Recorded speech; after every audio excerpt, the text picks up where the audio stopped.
अच्छा, अद्भुत नजारा देखा। देवहूति ने जैसे देखा, देखा क्या, एक चूहा मुंह निकाले बैठा है बिल से। दूसरी तरफ देखा, वो देखो बिल्ली किनारे बैठी है, चूहा वहां बिल्ली वहां, लेकिन बिल्ली जो देख लिए चूहा को ना देख ही नहीं सकती महाराज। देखा अलग बिल में सांप अपना मुख निकाले, लेकिन चूहा बैठा, जो कहीं सांप आके चूहा के पास चला जाए नहीं, जहां के तहां सब बैठे। लेकिन महाराज अद्भुत देखो दृश्य, अद्भुत दृश्य देखा। वहां पे कोई एक दूसरे को नुकसान नहीं पहुंचा रहा है। देवी की एकदम ते कुटिया की छपरिया में नजर गई, और जैसे छपरा के बाहर नजर गई, वहां देखा एक सुंदर सा सरोवर, फूल इत्यादि, और बढ़िया सा जल प्रवाहित हो रहा है, बह रहा है नदी का जल। वहां पर पानी पीने के लिए दो जानवर आए, एक तो बाघ आया शेर, और दूसरी गैया माता। गऊ भी पानी पी रही, शेर भी पानी पी रहा, लेकिन अगर जो कहीं गऊ को देख ले जाए, शेर खा ले, कुछ भी नहीं। इतना तप का वहां पे बल है ना, तप के बल से वहां पर कोई जानवर भी एक दूसरे को नुकसान नहीं पहुंचा रहा, इतना तप का बल।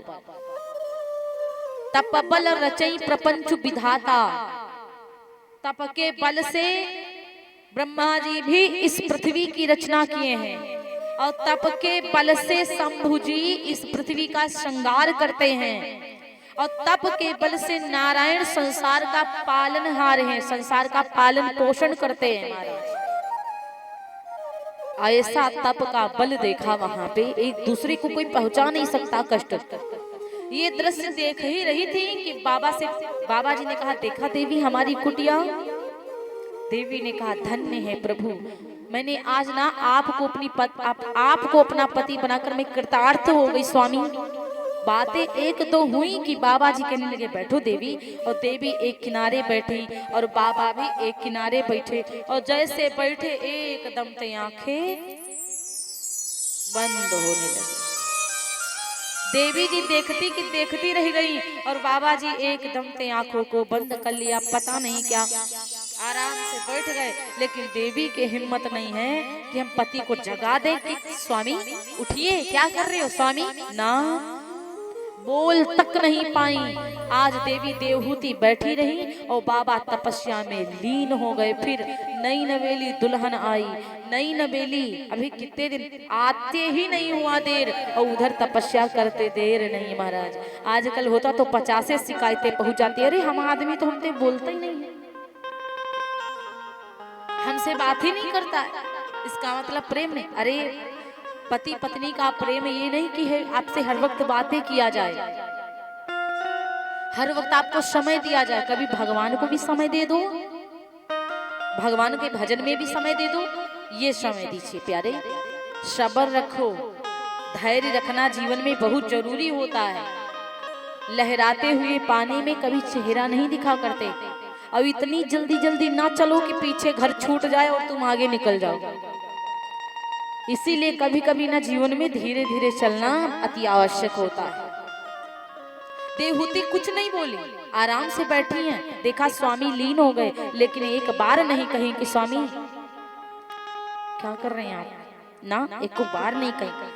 40 वर्ष व्यतीत हो गए, अभी भी देवहूति वहीं पर बैठी हैं और अपने पति की सेवा कर रही हैं। मिट्टी धूल जमने लगती, जटाएं बड़ी बड़ी हो गई। रोज गीला वस्त्र लेकर के अपने पति के पोषण करती हैं, पोंछती हैं, और अच्छे से साफ सफाई करती हैं बैठे बैठे। लेकिन नहीं, एक बार भी नहीं कहा स्वामी जगो। पूजा करते करते देवी देवहूति बूढ़ी हो गई, एकदम जर्जर हो गई देवहूति माता। लेकिन बिल्कुल भी उनके अंदर काम वासना नहीं आया, बूढ़ी हो गई। जवानी समझो बीत गई पूरी, जवानी में भगवान का भजन कर रहे थे बाबा बैठे, पूरी जवानी बीत गई, काम वासना का बात नहीं आया प्यारे। जब धीरे धीरे समय व्यतीत हुआ, आज स्वयं जगे हैं बाबा। पहचानने से इनकार कर दिया देवहूति को। देवहूति से कहा, देवी कौन है आप? देवहूति कहने लगी, स्वामी मैं आपकी पत्नी देवहूति, आपको याद नहीं हूं मैं? बोले, देवी मुझे तो कुछ भी नहीं याद, कौन है आप? देवी ने एको बार गुस्सा नहीं किया कि पहली बात तो आप तपस्या करने लगे मुझे लाते ही लाते, उसके बाद तुम मुझे पहचान नहीं रहे हो ना, एको बार नहीं। बस निवेदन करी, स्वामी मैं आपकी पत्नी हूँ, मेरा नाम देवहूति। पति देवता ने हाथ को पकड़ा और कहा मेरे संग चलो देवी, और संग में गई उसी नदी के पास में और कहा डुबकी लगाओ। और जैसे देवहूति ने डुबकी को लगाया, एकदम से नौजवान बड़ी सुंदर नारी बन गई, राजकुमारी बन गई, एकदम से सुंदर राजकुमारी बन गई। और करदम महाराज ने डुबकी लगाई, सुंदर से राजकुमार, दोनों की जवानी वापस आ गई, दोनों नवयुवक हो गए, नौजवान हो गए महाराज। ये है तप का बल। भगवान जी लेंगे कभी नहीं तुम्हारा हक, तुमको देंगे जरूर। वापस कर दिया प्रभु ने। देवहूति से कहा देवी मैं अब पहचाना, तुम्हारी भक्ति से, तुम्हारी पतिव्रत धर्म से मैं इतना प्रसन्न हूँ, जो मांगो वो दूंगा मैं। देवहूति ने कहा स्वामी आप एक बात याद करो, जिस समय आप तपस्या कर रहे थे भगवान की, उस समय आपने भगवान से कहा था कि प्रभु मुझे आपके समान बेटा चाहिए, अभी तक के मेरा कोई बेटा नहीं, तो महाराज कृपा करिए, केवल बेटा ही क्यों, क्या बेटियां नहीं हो सकती? आज पति देवता ने वरदान दिया और कहा देवी तुम बिल्कुल चिंता ना करो, धीरज रखो, सब होगा। धीरे धीरे भगवान ऐसी कृपा बना दिए, एक पुत्र मांगे थे भगवान के जैसा, आज 9 बेटियां हुई हैं, 9 बेटियां। आज पहले 9 बेटियां हुई, 9 बेटियों के बाद में एक पुत्र का जन्म हुआ, जिनका नाम जन्म नहीं समझो अवतार हुआ। प्यारे उनका ही नाम है कपिल भगवान। बोलिए कपिल भगवान की जय हो। आज कपिल भगवान का अवतार हुआ। जब कपिल भगवान का अवतार हुआ और कन्याएं देखे कितनी बड़ी भाग्यशाली है मेरे भैया, इस सती अनुसुईया ही उनकी बेटी हैं। बड़े बड़े संतन के संग ब्याही गई, मारीच ऋषि के संग में ब्याही गई, अनुसुईया देवी अत्रि मुनि के संग ब्याही गई, और अरुंधति जो थी वो वशिष्ठ महाराज जी के संग ब्याही गई। ऐसी गुणवती 9 कन्याएं हुई और 9 कन्याओं ने जन्म लिया। इतनी प्रभु की कृपा हुई। बोलिए संत भगवान की जय हो। धीरे धीरे समय व्यतीत हुआ, कपिल भगवान बड़े होने लगे। देवहूति माता के समक्ष बैठे हैं। देवहूति से कह रहे हैं माँ आपको पता है संसार में जीव भगवान से पहले वादा करता है, संसार में जीव भगवान से वादा करता है कि प्रभु मुझे जल्दी से इस पृथ्वी पर भेजो, मैं आपका भजन करूंगा। लेकिन धीरे धीरे ऐसा समय आता है कि वो वादे से मुकर जाता है, भूल जाता है भगवान को।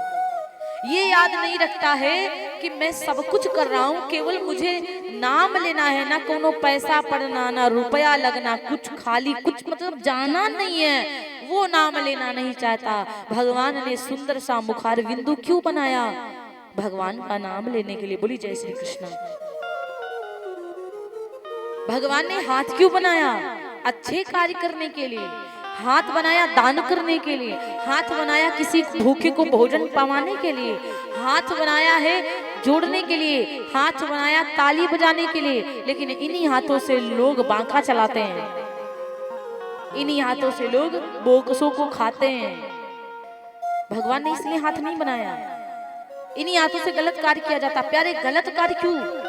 जिनको हाथ भगवान ने नहीं दिया वो सोच रहे होंगे भगवान एक हाथ देते तो हम भी ताली बजाते। जिनको हाथ दिया वो लोग भूल जाते हैं। भगवान ने मुखार बिंदु बनाया प्रभु अपना नाम लेने के लिए, कुछ अच्छा बोलने के लिए कि हमसे कुछ लोग सीख पाए। लेकिन नहीं, हम उल्टी बातें सिखाते, दान देने वाले को मना कर देते, अरे इतना दान मत दो, इतना इतना दो। दान आप दे नहीं पा रहे हो तो कोई बात नहीं, लेकिन देने वाले को कभी रोकना नहीं चाहिए, वरना उससे ज्यादा आपको पाप लगेगा। कपिल महाराज कहते हैं माता इसी प्रकार अपन जब बच्चे भी छोटे हो तो बच्चों को भी अच्छा सिखाओ। प्रथम पाठशाला माता पिता ही होते हैं बच्चों के। स्कूल को भेज दोगे, विदेश को भेज दोगे पढ़ने के लिए, अपने भारत में शिक्षा की कमी हो गई है क्या? विदेशों को पढ़ने के लिए भेजते हैं। चलो कोई बात नहीं, विदेशों को पढ़ने तो जाते हैं, स्कूल में बच्चों को छोटा बड़ा ABCD 1 2 3 4 सिखा देंगे, लेकिन संस्कार कौन सिखाता है? माता पिता। संस्कार तो अपने बच्चों को माता पिता सिखाते हैं। हेलो हाय छोड़िए, जय माता दी बोलिए, जय राधे राधे बोलिए, सीताराम बोलिए। हाय छोड़ो। एक बार मैं कथा एक जगह करने गई, वहां पे जितनी नौजवान लड़कियां सब हाय दीदी हाय। हम कहे ये हाय का होता? हाय मरे में होता है, अभी हम जिंदा है रे, ये हाय हाय करना बंद कर। हाय नहीं करना चाहिए। हाय क्या होता है? राधे राधे बोलो, सीताराम बोलो, ये हाय पाए बाय सब छोड़ दो। तो महाराज ये सब नौजवान, आजकल नया जमाना है, जहाँ पे जैसी स्थिति देखो वहां पे वैसा बोलो। यदि आप बड़ी पार्टी में जा रहे हैं भाई, वैसे हाय वाले आ रहे हैं तो हाय बोल दो, कोई बात नहीं। हम लोगों सामने हाय तो ना बोलो, हमको हाय बाय की नहीं जरूरत है, राधे राधे बोलो। तो महाराज कहते हैं कपिल भगवान समझा रहे हैं माता को, माँ इस प्रकार से संसार है, आपको माता पता है, अपने बच्चों को बचपन में सीख देना चाहिए। मनु पुरुष है, शत्रुपा नारी है। मनु शत्रुपा के 2 पुत्र भी हुए, 2 पुत्र हुए, 3 कन्याएं हैं। देवहूति महारानी है, उनकी बेटियां हैं। अब उत्तानपाद जी बड़े सुंदर राजा हैं, बड़े प्यारे विचार वाले राजा हैं। उत्तानपाद जी रहते हैं अयोध्या में। राजा की पत्नी है जिनका नाम है सुनीति जी। एक बड़े सुंदर राजा की पत्नी है जिनका नाम है सुनीति, और सुनीति की जो छोटी बहन है, समझो कि उनकी सौतन। महाराज उत्तानपाद की एक दूसरी पत्नी भी है जिसका नाम है सुरुचि। उसका नाम है महाराज सुरुचि देवी। आज जो सुरुचि माता है ना, वो सुंदर बहुत है। सुरुचि माता सुंदर बहुत है, प्यारी बहुत है, लेकिन उनके विचार बड़े अलग हैं, अहंकार है उनको। सुनीति माता इतनी सुंदर है, इतनी प्यारी है, लेकिन उनको अहंकार बिल्कुल भी नहीं है महाराज। बड़ी सुंदर विचार वाली रानी है, नीति को चलाने वाली रानी है सुनीति माता। सुनीति माता के एक बड़ा सुंदर पुत्र हुआ है जिनका नाम है ध्रुव महाराज। और सुरुचि माता जी के द्वारा एक सुंदर से पुत्र का जन्म हुआ जिनका नाम है उत्तम। ध्रुव और उत्तम, उत्तम है पदार्थ और ध्रुव है स्वर्ग। ध्रुव और उत्तम में क्या अंतर है प्यारे? उत्तम की माता और सुरुचि में क्या अंतर है? वो सुंदर है और वो नीति वाली है, नीतिवान है, सुंदर विचार वाली है, भगवान का भजन करती है। और अंतर ये है कि जहां पर भगवान का भजन हो रहा हो, सत्संग हो रहा हो, तो सुनीति जाती हैं तो अकेले नहीं जाती हैं, अपने पुत्र को लेकर के जाती हैं, ध्रुव महाराज को लेकर के जाती हैं। लेकिन वो ध्रुव महाराज को लेकर जाती हैं, और जहां पर सुरुचि माता क्या है ना, वो भजन में जाती हैं, ना भागवत में जाती हैं, कहीं भी कुछ हो नहीं, बस वो आराम से घर पे रहती हैं। माता को चाहिए कि अपने बच्चे को बचपन में सिखावे, पढ़ावे, संस्कार दिवे। पढ़ने से ही कुछ नहीं होगा, केवल पढ़ ले और समझ लो पढ़ करके सब